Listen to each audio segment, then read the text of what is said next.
여기서 쉬셨다는 게. 보면은 하나님의 창조가 보니까 완전했어요.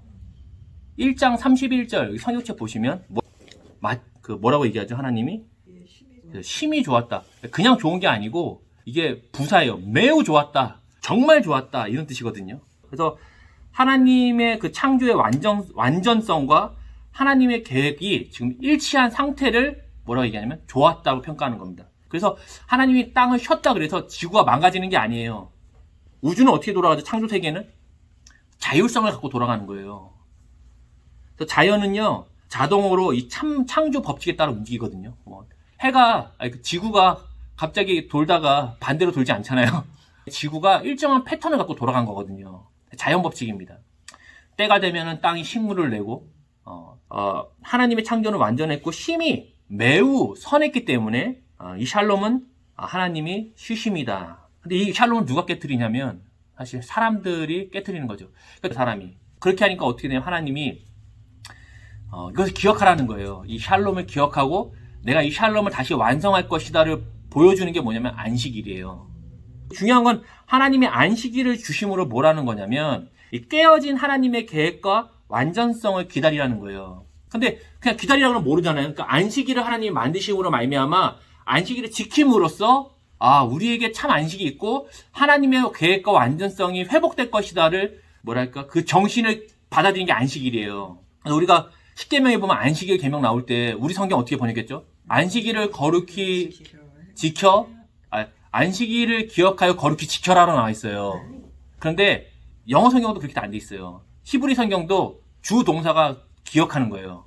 너희는 안식일을 기억해서 거룩히 지켜라예요. 그러니까 안식일을 왜 지키냐면 안식일을 지킴으로 인해서 우리가 지금은 안식이 깨어졌지만 하나님이 다시 이 안식을 회복시키시고 온전케 하실 그날이 있을 것이다 기억하는 거예요. 예수님이 이 땅에 오셔서 뭐라 그래요? 자기를 내가 안식일의 주인이라 그러거든요. 웃기죠. 이렇게 제가 이제 종교인들의 마음에서 당시 유대인들이 봤을 때 어느 날에 어떤 사람이 와서 그런 거예요. 내가 안식일의 주인이야. 웃기죠. 근데 그게 맞습니다. 메시아는 안식을 회복을 시켜야 돼요. 안식을 회복을 시키는 게 메시아의 주사역이거든요.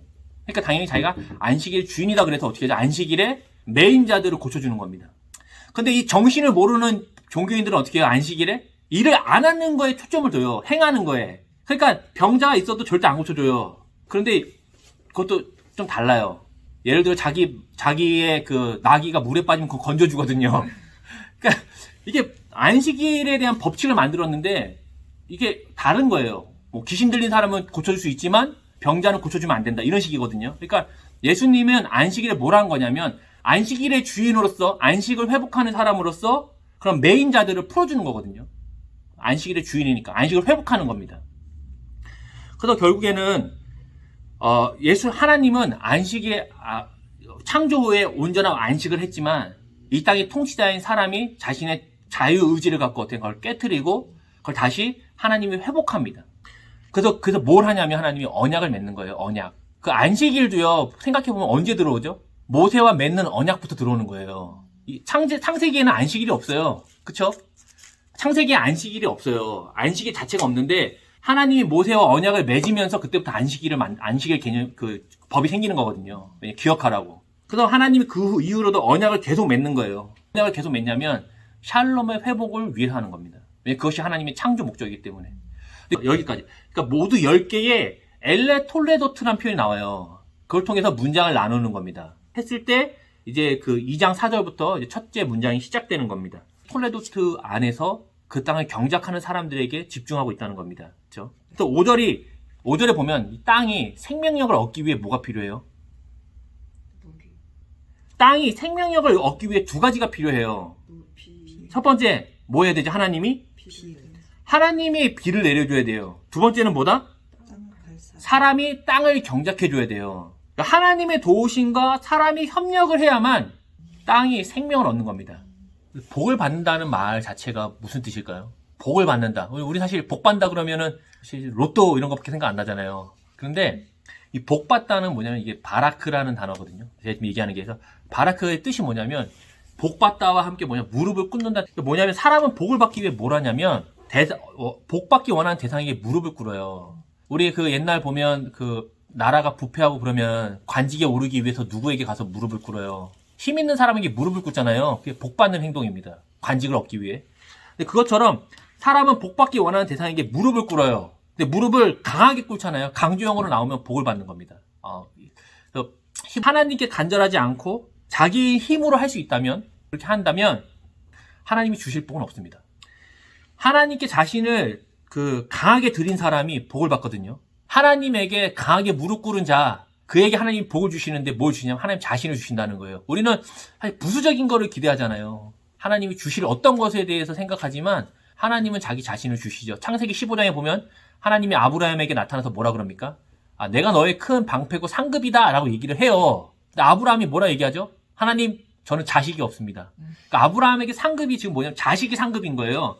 하나님이 자식을 주는 게 상급이라고 생각했지만 하나님은 뭐라 얘기하냐면 내가 너의 상급이다 라고 얘기를 하는 건데 하나님 자신을 주시죠. 그리고 예수님이 이거를 완성하시는 거예요. 우리가 사실 그래서 뭐 복되다 뭐 이런 얘기 하잖아요.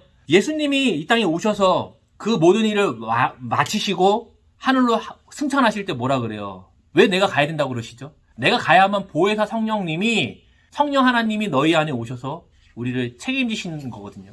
하나님 자신을 예수님의 사역을 통해 우리 가운데 주신 겁니다. 또 그때 우리가 뭘 하냐면 무릎을 꿇는 겁니다. 뭘 갖고? 내 자유의 의지를 갖고 꿇는 거예요.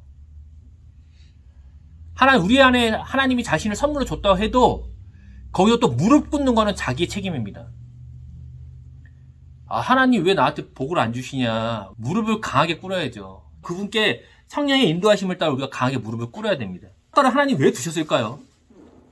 나중에 심은 게 아니에요. 처음부터 심어놨단 말이에요. 의지를 하나님은 받으세요. 그러니까 이 자연법칙, 하나님은 자연법칙이 스스로 움직이게 놔두셨죠. 근데 거기서 이 땅을 통치하는 사람이 뭘 해야 되냐면 의지와 선택함으로 그렇게 지으셨다는 거예요. 사람이 특별하게. 하나님이 뭘 기대하셨을까요? 결국 그거예요. 사람과 하나님 지으신 피조물이 연합하고 또 하나님의 비 내리심과 사람이 경작하는 택함을 이 땅의 창조 완성을 이루고자 하셨던 거거든요. 근데 그 일에 하나님이 아담을 믿은 거죠. 스스로 하도록. 사람은 생명을 선택할 때에 사실 생명이 주어지거든요. 우리의 생명은 그냥 주어지는 게 아니에요. 사람은 선택해야 됩니다. 선악과를 통해 그것을 그냥 놔둠으로써 하나님 말씀을 지킴으로써 하나님의 주인 되심, 창조주 되심을 인정할 것이냐, 거부할 것이냐, 스스로 내가 하나님이라고 하나님됨을 선포할 것이냐를 선택을 해야 되고요. 또 사람은 그 선택을 통해서 사람이 돼요. 선악과는 그래서 두 가지 의미가 있어요. 첫 번째 뭐냐면 하나님의 주인 되심을 상징하는 의미가 있어요. 두 번째는 뭐냐면 인간의 자유의 상징이에요. 선악과는 그래서 두는 겁니다. 자, 우리 밑에 그리고 나서 여기 스토리가 있는 거예요. 처음에는 하나님이 땅에 토네도트를 얘기하시면서 사람을 지으셨고 또 거기에 뭘 주셨냐면 선악과를 주셨고, 그렇죠? 지금 보여주고 있는 그 사람에 대해서. 그리고 나서 뭘 하냐면 그 사람이 이제 어떻게 살아가는지를 설명하는 게 바로 다음 구절입니다. 그럼 사람은 어떻게 살아가는 존재인가? 배필을 지으리라 하시니라 라고 말씀하신다. 네, 여기서 말하는 거죠. 원래 이 풀 뜻은 뭐냐면 이 얼굴이라는 뜻이 가까이 있다는 뜻이거든요. 그래서 가까이서 돕는 자라는 뜻입니다. 얼굴 가까이서 돕는 자가 이 돕는 배필이라는 뜻이에요. 그리고 여기서 우리가 집중해야 되는 건 뭐냐면 돕는 자는 열등한 자가 아니에요. 도움을 받는 사람에게 지금 집중되어 있는 거거든요. 이 사람이 뭐가 필요해요? 돕는 자가 필요하다는 얘기를 하는 거예요. 사람은 누군가의 도움 없이 사실 살 수 없거든요. 그렇죠? 2장 18절 보면 어떻게 돼 있어요? 사람이 혼자 사는 것이 좋지 않다 그래요.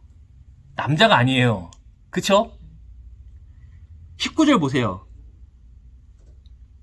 각종 새를 지으시고 아담이 무엇이라고 부르나 보셔 그러잖아요. 그래서 아담이 누구예요? 사람이에요. 이 아담이라는 단어 자체가 사람이라는 뜻이거든요. 아니라 원래 뜻은 정확한 번역입니다. 사람이 무엇이라 부르나 보려고가 정확한 번역입니다. 20절 보세요. 그리고 나서 20장 끝에 보면 아담이 돕는 배필이 없음이 아니고 사람이 돕는 배필이 없음으로가 좋은 번역입니다. 그래서 21절에 여호와 하나님이 사람을 깊게 잠들게 하시니가 맞아요. 그리고 나서 22절에 여호와 하나님이 사람에게서 취하신 그 갈빗대로 여자를 만드시고 그를 남자에게 이끌어 오시니 이렇게 아담 사람에게 이끌어 오시니 23절에 남자와 여자가 처음 나오는 거예요. 그 전까지는 다 사람입니다. 아담은 사람이란 번역이 맞아요. 왜냐면 보세요. 아담이 혼자 있어요. 사람이 혼자 있어요. 남자인지 여자인지 어떻게 알아요, 자기가? 이해되셨죠? 아니, 자기가 뭐가 있어야 보고, 아, 내가 남자구나, 얘가 여자구나를 알잖아요. 그런데 이 성경을 우리가 어떻게 봤냐면, 남자가 있었고, 그 다음에 여자가 나왔다고 보는 거예요. 그렇게 보다 보니까, 돕는 배필에 대한 오해가 생긴 겁니다. 정확한 번역은 사람이에요. 그래서 18절, 19절, 20절, 20절에 다 사람입니다, 사람. 23절에 남자라는 말이 처음 등장해요. 이씨, 이샤. 남자, 여자 처음 나오는 겁니다. 이전에 아담은 그냥 그 사람이었죠. 그 사람이 있었는데 뭐예요? 그 사람이 혼자 있는 게 좋지 않은 거예요. 이것은 성역할에 대한 얘기가 절대 아닙니다. 네. 왜냐면 이것은 남자, 여자에 대한 성역할이 아니고 사람에게 뭐가 필요하다? 도움이 필요하다는 얘기를 하는 거예요. 그래서 얘기하는 거예요. 하나님이 이 땅을 다 창조하시고 첫 번째 땅에 대한 톨레도트를 얘기하실 때에 땅에 사람을 지으시고 그에게 두 가지 임무를 맡기시죠. 그렇죠? 그리고 선악과를 주시고 계속 땅에 대한 설명하는 거예요. 그리고 그 사람에게 일을 맡기실 때 뭐가 필요하냐? 돕는 자가 필요하다는 얘기를 하기 위해 들어오는 겁니다. 그래서 사람은 누군가의 도움이 필요해요. 사람은 그럼 어떻게 살 것이냐? 그 후에 돕는 관계로 산다는 겁니다. 그래서 여기서 중요한 건 첫 번째 사람이 중요한 게 아니고 그를 돕는 자가 중요하고 그를 통해서 뭐다 같이 연합하여 하나를 이루는 겁니다. 그래서 뒤에 보면 뭐 결혼에 대한 얘기 나오잖아요. 둘이 연합하여 하나 한 몸을 이룬다. 이거를 마치 남자와 여자의 결혼으로만 보기보다는 하나의 어떠한 공동체성을 봐야 됩니다. 아, 사람은 혼자 못 사는구나. 공동체가 필요하구나. 다음 단락. 이 말씀을 이해하는데 가장 결정적인 것은 부모를 떠나서와 아내와 연합하다에 대한 성경적 이해이다라고 얘기하잖아요. 이것은 이렇게 볼 수 있습니다. 사람과 사람의 샬롬을 보여주는 겁니다. 계속 이 성경에서 고대인들은요 가족을 안 떠났어요. 생각해보면 부모를 떠나지 않아요. 결혼하면 부모가 같이 살거든. 큰 대가족을 이루어 살거든요. 여기서 말하는 건 하나의 원리입니다. 샬롬은 한 몸이 되는 건데 떠남과 함께 연합을 이루는 거예요. 그럼 우리가 항상 뭐로부터 떠날까? 내 자기 중심성, 나의 왕됨으로부터 떠나 너의 유익을 구해주는 것으로 연합한다. 그럼 거기는 하나가 됩니다. 그럼 거기서 뭐가 있다? 샬롬이 있는 거죠. 샬롬이 없다면 창조 하나님 보시기에 선하지 않은 겁니다.